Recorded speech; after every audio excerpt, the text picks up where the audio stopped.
Hey, Meghann Scully, and this is the Limerick Post Show. And joining me now, it is one of the co-founders of Team Limerick Cleanup. It's Helen O'Donnell. Helen, how are you keeping? I'm good, Meghann. Thank you for talking to me today. I can't believe we're in TLC number 7. Firstly, where have the years gone? I can't believe it myself. I mean, you interviewed us here in the garden. I think it was with the first TLC, and we've come a long way since then. I'll tell you, it's been so exciting. And it's been a huge learning curve. Obviously, we had 2 years where we didn't have our normal TLC, but we managed last year to have a limited number of people out. And this year we're back with a bang. Imagine almost 2 weeks since launch, and we have nearly 7,000 people registered. It's absolutely incredible. For those who don't know, or maybe who are could be even new to Limerick or who've just moved back to Limerick after years away, what exactly is Team Limerick Cleanup? Okay, Team Limerick Cleanup was inspired by over a cup of tea, myself, JP Meghann and Paul O'Connell here in the cafe at the Hunt Museum that I've run for a number of years. And we sat down and we were just wondering how we're all sort of of the same mindset. We were all very passionate about Limerick, and how could we do something that would make a difference? And we came up with the notion of a one-day cleanup. Now, if any of you know JP Meghann, he wanted to do it yesterday, not, So this was probably in the month of March, and we said, look, it's too soon, we have to plan. So we actually said, Good Friday would be an amazing day. So the following year on Good Friday, we had our first cleanup, and we had an extraordinary number of people. And it's just one of these things that caught on. So it's a one-day event. People go out, they clean up in their own environment, litter pick, on the roads, highways, byways, in the city. And I suppose if you do this and you realise how much litter is around, and if you have children with you, they'll never actually litter, and they become passionate about the environment, and they become very, very anti-litter. I've seen with my own son, who's now 25. So it's about getting people to engage with their community, and that was a huge element of the whole thing. People went out and they met people that they hadn't seen, perhaps never met.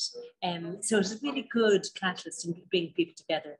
And then we came up with the notion of having a cup of tea and a half-cross bun at the end of it. So it was a really nice community event, and it's gone from strength to strength. The last major event, we had 22,000 people out and about, and it's quite extraordinary. And I know somebody who drove from Kerry on one of the days, and they it's like seeing swarms of beautiful bees around the place. There were, every corner of a turn were high vis vests, people cleaning in the cities, in the towns, in the big towns, who were coming from Kerry.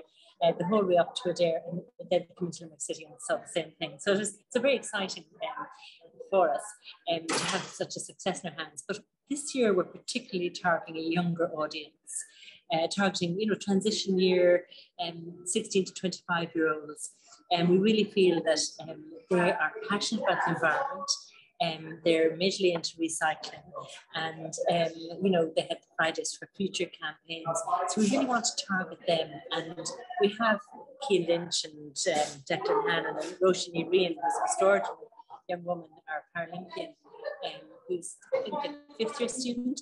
She was at the launch, and they are huge influencers. But we wanted to know, how can we engage with that group? They might not want to go out on Good Friday and clean up, but I'm sure there is something they'd like to do. And we would really like to know how they would like to engage with us. What would work for them, and what would they like to do to contribute to Team Limerick Cleanup and making Limerick a greener, better environment in which to live. What I love about the TLC cleanup days is, I think there was one year I wasn't in Limerick, and I could see on social media people in the villages, the townlands, the city, all around getting involved. And it kind of creates this, it was, as you said, a sense of community, but there's also this kind of sense of competition as well, because I could see them all kind of going, we've this many bags, we've that many bags. And I remember feeling like I was missing out because I wasn't there as well. So I think maybe for the younger generation to have that kind of sense of camaraderie, community, but also competitiveness as well, I think also adds to it. And to be able to show on social media, this is the amount of rubbish that you collected from your area, I think it's something as well that will hopefully inspire them to get involved.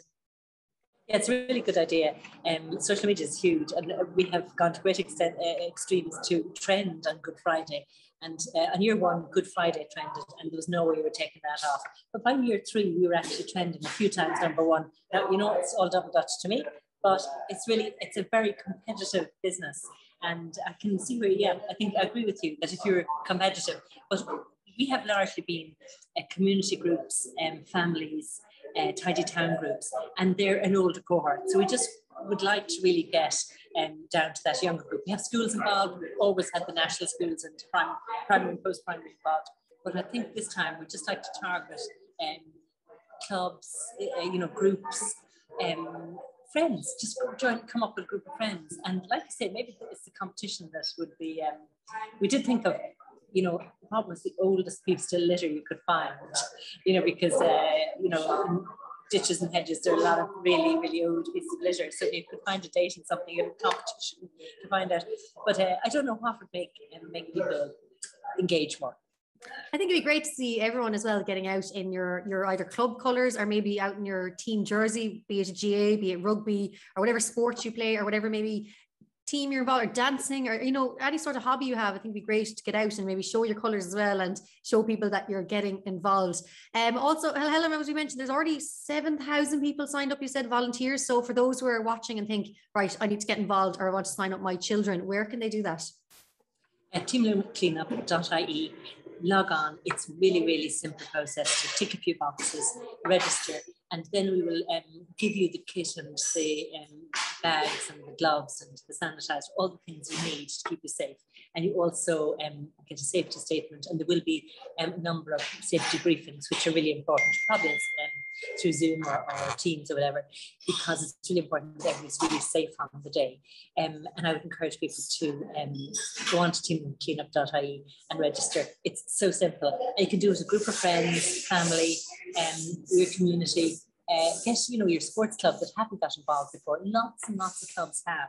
And the interesting thing is people think, should we do that every year? We'll be out again this year. But we really need you to register. It's really important for health and safety, and so that we know, so that we can actually see the areas where we have people coming back year on year. Absolutely incredible. As I mentioned, Team Limerick Cleanup, that is the website, and I know the social media as well. And as I said, I missed it one year, and I remember seeing it on social media and I was kind of feeling left out. So I think sign up now, get involved, get your friends, get your family, and let's make Limerick a cleaner place. Helen, thank you so much for chatting to us on the Limerick Post Show. Thank you, Meghann.